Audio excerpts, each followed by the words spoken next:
9 ગણિત આપણે સ્વાધ્યાય 1.5ના બે દાખલાની ચર્ચા થઈ ગઈ આગળના વિડીયોમાં.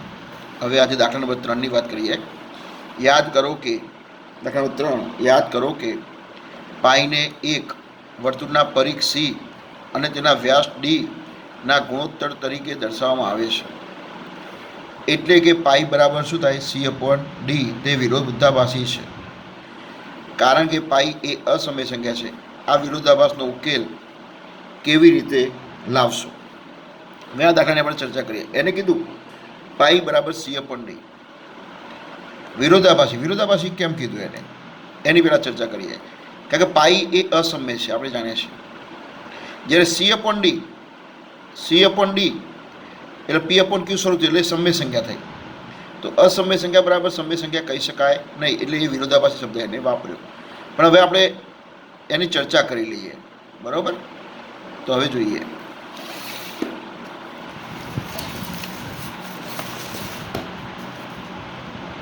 દાખલા નંબર 3 સ્વાધ્યાય 1.5. હવે શું હતું? પાઈ એ વર્તુળનો પરિઘ. તો પાઈ અને વર્તુળનો પરિઘ કયો કીધો તેને? વર્તુળનો પરિઘ. એની માટે એને સંકેત આપે તો સી, અને વ્યાસ માટે કયો સંકેત હતો? ડી. રકમમાં જુઓ તમે, વ્યાસ બરાબર શું હતું? ડી. હવે વર્તુળના પરિઘનું સૂત્ર આપણે ભણી ગયેલા છે. ચલો, વર્તુળના પરિઘનું સૂત્ર શું હતું? 2πr. વર્તુળનો પરિઘ આપણે ભણી ગયા 2πr. પરિઘ માટે સંકેત શું આવે? સી. હવે આર એટલે ત્રિજ્યા અને વ્યાસ એટલે ડી. તો આપણે વર્તુળ હોય, આ વર્તુળમાં આને આપણે શું કહીએ છીએ? ત્રિજ્યા આર. અને આખી લઈએ કેન્દ્રમાંથી આ બાજુ, બંને બાજુ ભેગી, તો આને શું કહેવાય? વ્યાસ. તો આ વ્યાસનું મૂલ્ય ત્રિજ્યા કરતાં કેટલું થાય? 2 ત્રિજ્યા ભેગી થાય. જો આર અને આર ભેગું થાય તો આખો વ્યાસ મળે. વર્તુળના પ્રકરણમાં તમે ભણી ગયેલા છો આગળ. તો ડી બરાબર શું કહેવાય? 2r. ડી બરાબર શું થાય? 2r. આપણી પાસે સૂત્ર થાય. તો 2r બરાબર ડી મૂકું તો અહીં શું થઈ જાય? પાઈ ગુણ્યા ડી. ડી કે જે આવ્યો ખબર પડી ગઈ? 2 અને r. આ 2rની જગ્યાએ મેં ડી મૂક્યો કારણ કે આપણે લાયા ડી બરાબર 2r. હવે સમજીએ તો પાઈ બરાબર શું થાય? પાઈને કરતા કરે તો C/D. તો C/D નું મૂલ્ય સી અને ડી એટલે કે પરિઘ ભાગ્યા વ્યાસ આપણે કરીએ. વર્તુળનો પરિઘ એટલે અહીંથી શરૂ કરીએ તો આખી આ લંબાઈનો પરિઘ કહેવાય, વર્તુળનો પરિઘ. અને વ્યાસ એટલે આ માપ. આ બંનેને ભાગાકાર કરીએ એટલે આપણને પાઈ મળી જાય, બરોબર? તો પછી આ વિરોધાભાસ કેમ? વિરોધાભાસની વાત છે, તો એની ચર્ચા આપણે કરી લઈએ કે પાઈ એ C/D ના, એનો જવાબ આપણે લખીએ છીએ. જવાબ લખવો હોય તો જવાબ એનો શું થાય? કે પાઈ એ C અને D નો ગુણોત્તર છે. પાઈ એ સી અને ડી નો શું છે? ગુણોત્તર છે. હવે સી અને ડીનું માપ આપણે માપવાનું હોય, સી અને ડીનું આ વર્તુળનું માપ, તો વિપુલ દર્શિતાની પદ્ધતિ આપણે વાપરીએ. વિપુલ દર્શિતા પદ્ધતિનો આપણે જ્યારે ઉપયોગ કરીશું ત્યારે સી અને ડીનું વિપુલ દર્શિતા પદ્ધતિથી માપીશું. અને જેમ જેમ વિપુલ દર્શિતાની સંખ્યા વધારતા જઈશું એમ સી અને ડીના માપ વચ્ચેની ચોકસાઈ આવતી જશે. સી અને ડીના માપમાં ખૂબ જ ચોકસાઈ આવતી જશે. પરંતુ સી અને ડીનું માપ એ આપણે ચોક્કસ જાણી શકીશું નહીં. કેમ? કારણ કે વિપુલ દર્શિતા જેમ વધારતા જેમ ચોકસાઈ આવે ખરી, પણ બે અસમય સંખ્યાઓ જે છે એની વચ્ચે તો અસંખ્ય અસમય સંખ્યાઓ અસંખ્ય હોય, જેથી સી અને ડીનું આપણે ચોક્કસ માપ માપી શકીએ નહીં. એટલે સી અને ડીનું માપ આપણે અસમય સંખ્યા પણ હોઈ શકે. સી અને ડીનું માપ અસમય સંખ્યા પણ આપણને મળે, બરાબર? તો આ અસમય સંખ્યા મળે તો પાઈ પણ શું હતી? અસમય સંખ્યા. એટલે આ વિરોધાભાસ નથી. આ વિધાન જે છે વિરોધાભાસ નથી. તો હવે એને તમારે લખવું હોય તો શું લખાય? તો વર્તુળનો પરિઘ, તો ધ્યાન રાખજો હું બોલું છું, પાઈ એ વર્તુળના પરિઘ અને વ્યાસ ડીનો ગુણોત્તર છે. ક્રમિક વિપુલ દર્શિતાની પદ્ધતિથી આપણે જો વિચારીએ અથવા વાપરતા ક્રમિક વિપુલદર્શિતા પદ્ધતિ આપણે વાપરતા જઈએ અને એની સંખ્યા વધારતા જઈએ, વિપુલદર્શિતાની સંખ્યા વધારતા જઈએ તો વધુ ચોકસાઈ પ્રાપ્ત થઈ શકે છે. પરંતુ કોઈપણ બે વાસ્તવિક સંખ્યાઓની વચ્ચે કોઈપણ બે વાસ્તવિક સંખ્યાઓની વચ્ચે અનંત વાસ્તવિક સંખ્યાઓ રહેલી છે અને એને કારણે સી અને ડીનું ચોક્કસ માપ જાણવું અશક્ય છે. ધ્યાન રાખજો. ફરીથી એકવાર, પાઈ એ સી અને ડીનો ગુણોત્તર છે, એટલે કે પરિઘ અને વ્યાસનો ગુણોત્તર છે. વિપુલદર્શિતાની પદ્ધતિનો આપણે ઉપયોગ કરીએ, જેમ જેમ વિપુલદર્શિતાની સંખ્યા વધારતા જઈએ એમ સી અને ડીના માપમાં ચોકસાઈ આવતી જાય છે. પરંતુ બે વાસ્તવિક સંખ્યાઓની વચ્ચે અનેક વાસ્તવિક સંખ્યાઓ સંકળાયેલી હોવાથી સી અને ડીનું આપણે એક ચોક્કસ માપ માપી શકતા નથી, ચોક્કસ માપ મળતું નથી અને તેથી સી અને ડીનું માપ અસમય સંખ્યા મળે છે. અને તેથી પાઈ બરાબર સી અપોન ડી એ આ કોઈ વિરોધાભાસ નથી, આ વિધાન સાચું છે. ઓકે, હવે દાખલા નંબર 4ની વાત કરીએ.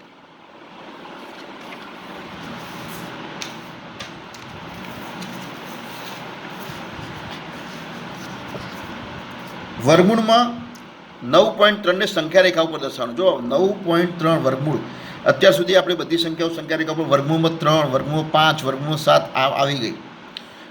આગળના પ્રકરણમાં વર્ગમૂળમાં 5 કે જે સંખ્યા રેખા ઉપર દર્શાવે, વર્ગમૂળ 3, વર્ગમૂળમાં 2, વર્ગમૂળમાં 8 બધી આવી ગઈ. પણ વર્ગમૂળમાં અને અમે પોઈન્ટવાળી 9.3 આ કે જે દર્શાવવી એની પાછી હવે આગળ આવે. પોઈન્ટવાળી સંખ્યા એની પાછી વર્ગમૂળની, એટલે અસમય સંખ્યા અને દશાંશ ચિહ્નવાળી અસમય સંખ્યા. તો એને દર્શાવવા માટે આપણે થોડી એક પદ્ધતિ વાપરીએ. ચલો,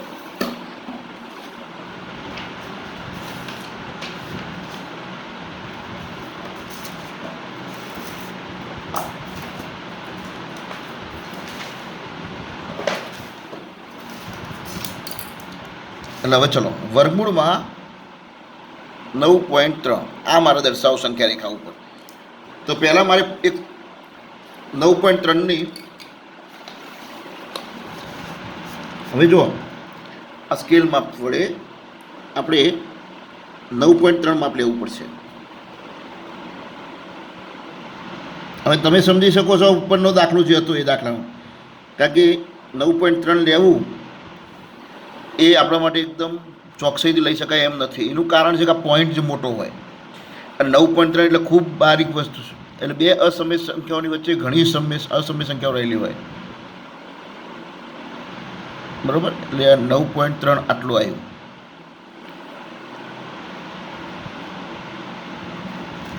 અને આપણે એ બી કહીએ, કારણ કે આ પોઈન્ટ પણ જો પેન્સિલનો પોઈન્ટ પણ વધારે જાડો હોય, એટલે 9.3 એક્ઝેક્ટ તમે લઈ શકો નહીં. હાલ હતું એ જ કે સી અને ડીનું માપ આપણે ચોકસાઈથી લઈ શકીએ નહીં. જેટલી વિપુલદર્શિતા પદ્ધતિ વાપરતા જઈએ એમ એની ચોકસાઈ આવતી જાય, વાપરીએ એમ ચોકસાઈ આવતી જાય, જેમ વિપુલદર્શક કાચ મૂકતા જઈએ એમ.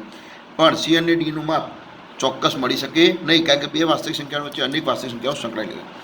એટલે જો અમે શું કર્યું, 9.3 લીધું આ માપ, એને એ બી નામ આપ્યું. હવે આપણે જો અહીં ધારો કે વર્ગમૂળમાં 8.3 કીધું તો 8.3, 8.5 તો 8.5 માપવાનું, 6.5 તો 6.5 માપવાનું. જેટલું કીધું હોય એટલું આપણે સેન્ટીમીટર લઈ લેવાનું, બરાબર. 9.3 તો હવે અહીંથી બીજું આપણે 1 સેમી આગળ વધવાનું. કેટલું માપ વધારવાનું? આની અંદર 1 જ સેમી વધારવાનું. એટલે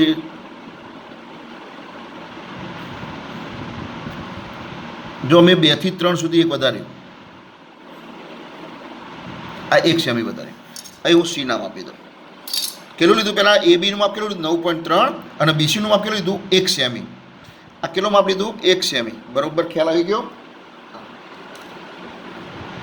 હવે મારે એસીનો લંબ દ્વિભાજક દોરવાનો. એસીનો લંબ દ્વિભાજક દોરવા માટે આજે પરિકર લેવું પડશે અને પરિકર વડે એસીનું માપ જે હોય, જે એસીનું માપ આખું એનું અડધા કરતાં વધુ માપ લેવાનું. અડધા કરતાં વધુ એટલે જો અડધાથી વધુ માપ આવી ગયું, આપણે એસીનું અડધા કરતાં વધુ માપ આવી ગયું એટલે એક ચાપ આપણે ઉપર મારીએ, એક ચાપ નીચે મારીએ. એ રીતે એ બિંદુએથી એક ચાપ અહીં મારીએ અને બીજો ચાપ અહીં મારીએ. એ નીચે પણ મેં ચાપ માર્યા છે. જો એક આ ચાપ માર્યો અને આપણે એક ઉપર પણ ચાપ આવી ગયો. હવે એ બેને જોડતી આપણે લંબ દ્વિભાજક દોરવાનું છે, પણ આપણે આખો લંબ દ્વિભાજક દોરીશું નહીં. એટલે એનો જે પોઈન્ટ હોય એ પોઈન્ટ ક્યાં છે તમને બતાવી દઉં. આ બે છેદે એટલે આટલો પોઈન્ટ આવ્યો અને નીચે આટલા, આ બે ચાપ અહીં છેદે છે. એક આ ચાપ અને આ ચાપ અહીં છેદે છે. એ રીતે અહીંયા પણ બે ચાપ તમે જોઈ શકો છો. એક આ ચાપ, આમાં બહુ ચોકસાઈ રાખવી પડી. સહેજ પણ આગુ પાછું હોય તો આપણે માપમાં ભૂલ પડે બેટા, બરાબર. હવે એ બેના પોઈન્ટને આપણે જોડતી હું ફૂટપટ્ટી મૂકીશ. તો અહીં નીચે જોઈ લીધો પોઈન્ટ. હવે એ રીતે હવે અહીં પણ મૂકી દો, અહીં પણ મૂકી દીધો.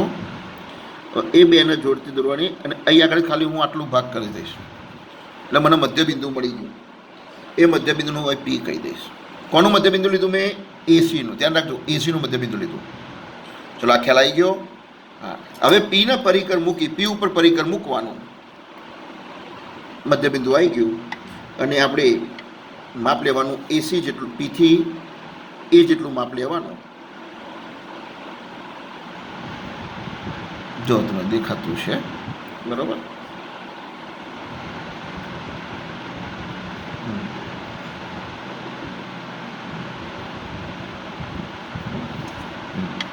હવે જો અહીંથી હું દોર દઉં, એ આ દોર્યું એટલે આવું અર્ધવર્તુળ દોરવાનું. જોઈ લો, ફરીથી એકવાર થોડું ઘૂંટી દઉં.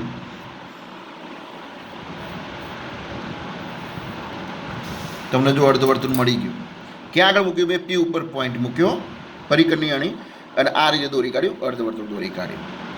સૌથી પહેલાં શું કર્યું? મેં એ બી લીધો, કિલો 9.3. પછી કિલો લીધો બીસી લીધો 1 સેમી. પછી એસીનો શું દોર્યો? લંબ દ્વિભાજક. લંબ દ્વિભાજક કેવી રીતે દોરવો?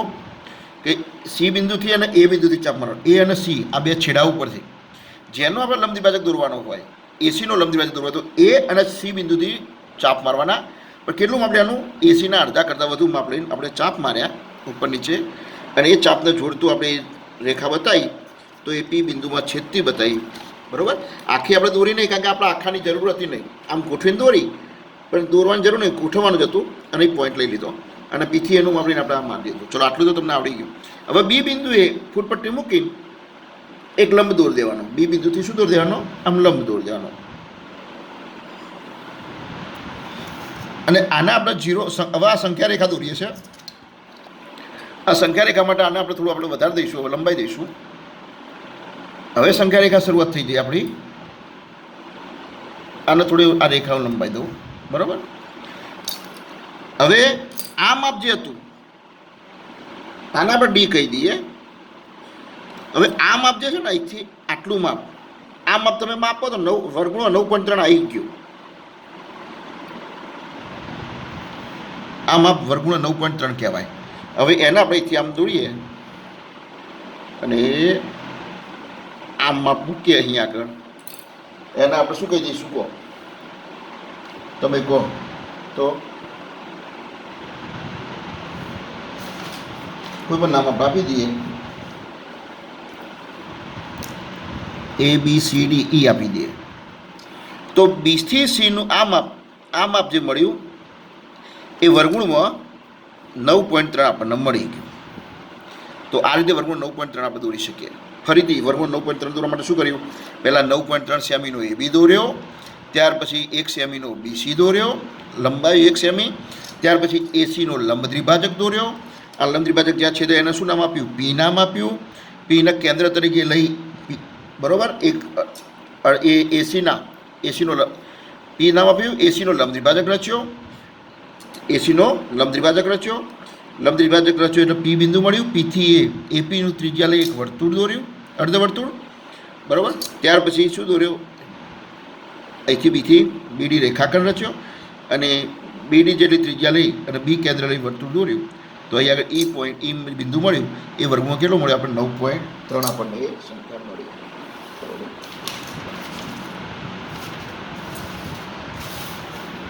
હવે આને લખવું હોય તો આપણે શું લખવાનું? આને લખવું પડશે હવે, બરાબર. હવે આ જે કર્યું તમે જોઈ લીધું, હવે લખીએ આપણે. તો પહેલાં શું કરીશું? પહેલાં શું દોર્યું આપણે? મુદ્દા. એના મુદ્દા લઈએ. તો કિરણ AX દોરો. ચલો પહેલાં કિરણ AX દોર્યું, પછી AB બરાબર કેટલું માપ લીધું? AX કિરણ પર AB બરાબર 9.3 સેમી, બરાબર, અથવા એકમ. સેમી આપણે સેમી લઈએ, સેમી માપ લો. AB બરાબર 9.3 થાય તેવું બિંદુ B, જો AB કિરણ પર AB બરાબર 9.3 સેમી થાય તેવું બિંદુ B લો. બિંદુ B લીધું. આ પહેલો મુદ્દો, આ બીજો મુદ્દો, ત્રીજો મુદ્દો, બરાબર. પછી AX કિરણ પર B થી 1 સેમી અંતરે C બિંદુ લો. જો AX B થી 1 સેમી અંતરે C બિંદુ લીધું, C લીધું. હવે AC નો લંબ દ્વિભાજક રચો. આપણે AB નો AC નો શું દોર્યો? લંબ દ્વિભાજક રચો, જે AX કિરણને ક્યાં છેદે? P માં છેદે, બરોબર.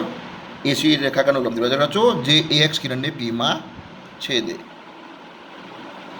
હવે આ ચલો P. હવે P ને કેન્દ્ર તરીકે લઈ, P ને કેન્દ્ર લઈ AP ત્રિજ્યા, બરાબર, AP ત્રિજ્યા કેન્દ્ર લઈ AP ત્રિજ્યા વાળું અર્ધવર્તુળ રચો, જે, બરોબર. ચલો એ વર્તુળ રચો એટલે સીમા આવી જશે. હવે બીમાંથી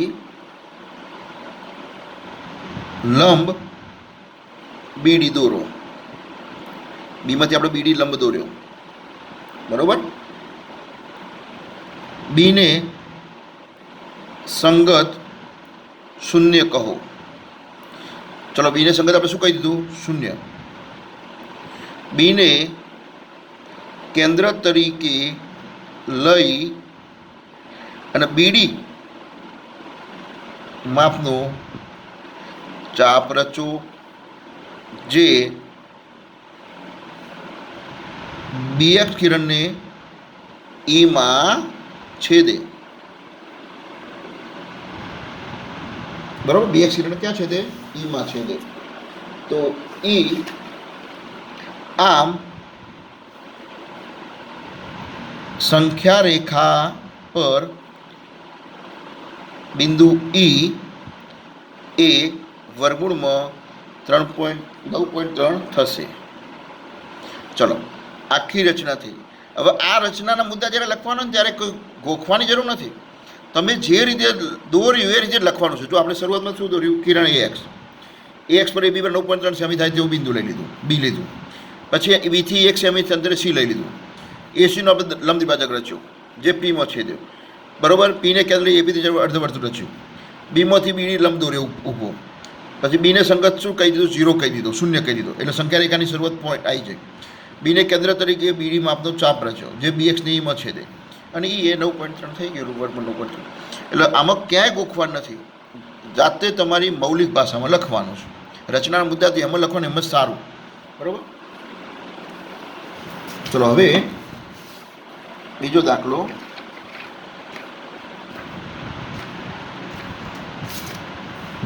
હવે પાંચમો દાખલો બહુ સરળ છે. આપેલ સંખ્યાઓનું છેદનું સમીકરણ કરો. સમીકરણ કરવાનું. છેદનું સમીકરણ એટલે છેદમાં અસમય સંખ્યા નહીં રાખવાની. છેદમાં જે સંખ્યાનું સમીકરણ એટલે સમય સંખ્યા બનાવવાની. છેદની સંખ્યાના ધ્યાન રાખવું. સમીકરણ એટલે સમય કરવું. છેદ તો છેદમાં જે હોય સંખ્યાનું, બરાબર. તો જો 1/√7 આપણે બધી સંખ્યાઓ વારા પરથી લઈ લઈએ છીએ. હું દાખલા નંબર 5 લખું.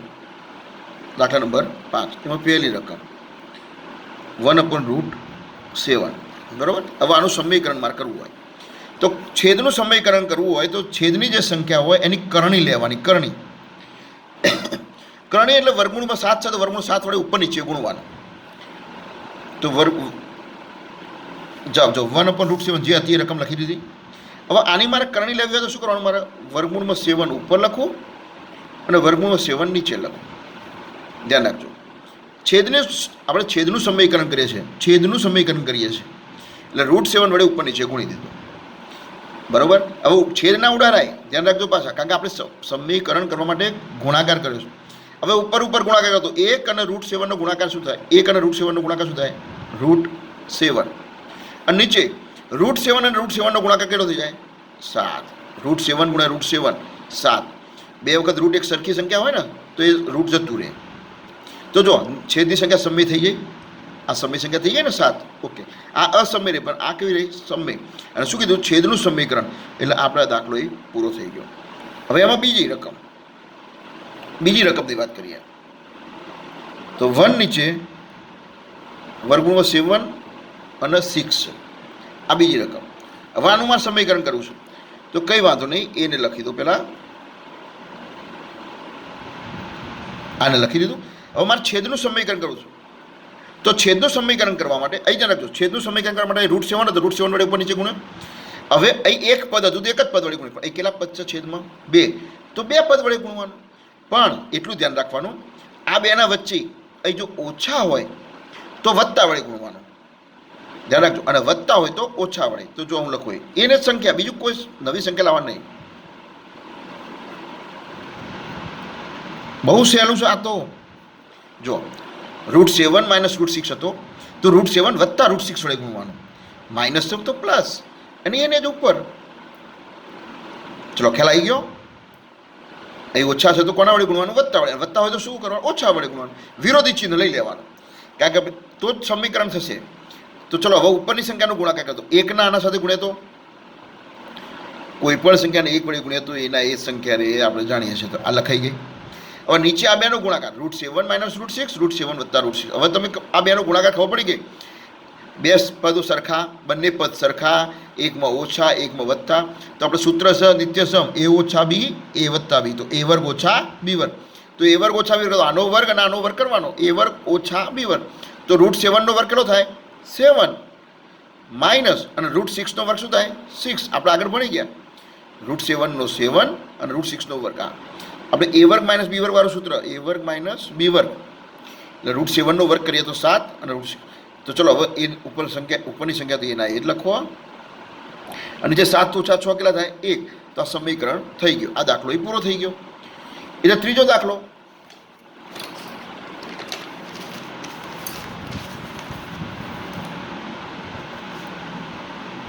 √5 વત્તા √2.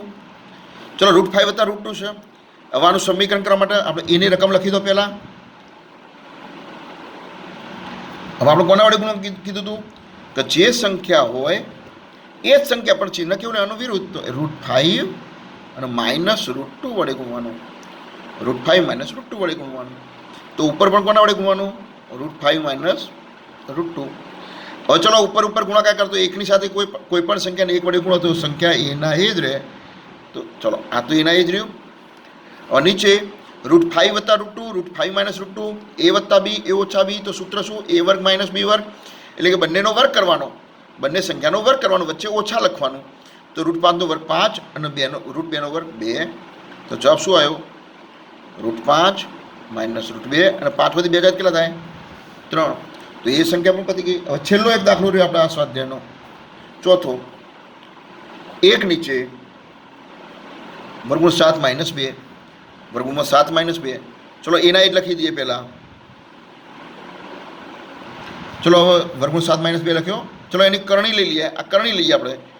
તો વર્ગમૂળ 7 અને વત્તા 2 લેવાની. કયો લેવાનો? √7 માઇનસ 2 હતો તો √7 વત્તા 2. આપણે વાત કરી જે હોય એ જ. અહીં ઓછા તો એ વત્તા. ચલો હવે આને એક સાથે ગુણો તો √7 વત્તા 2. હવે ચલો a ઓછા b ને a વત્તા b માં શું થાય? a વર્ગ ઓછા b વર્ગ. તો √7 નો વર્ગ શું થઈ જાય? √7 નો વર્ગ 7 અને 2 નો વર્ગ કેટલો થાય? એ 4. તો જવાબ શું આવ્યો? √7 વત્તા 2 અને 7 વચ્ચે આગળ કેટલા આવે 3. તો આ પણ સમીકરણ થઈ ગયું. બરાબર. તો અહીં સ્વાધ્યાય 1.5 પૂર્ણ થાય છે. બરાબર. Okay, thank you.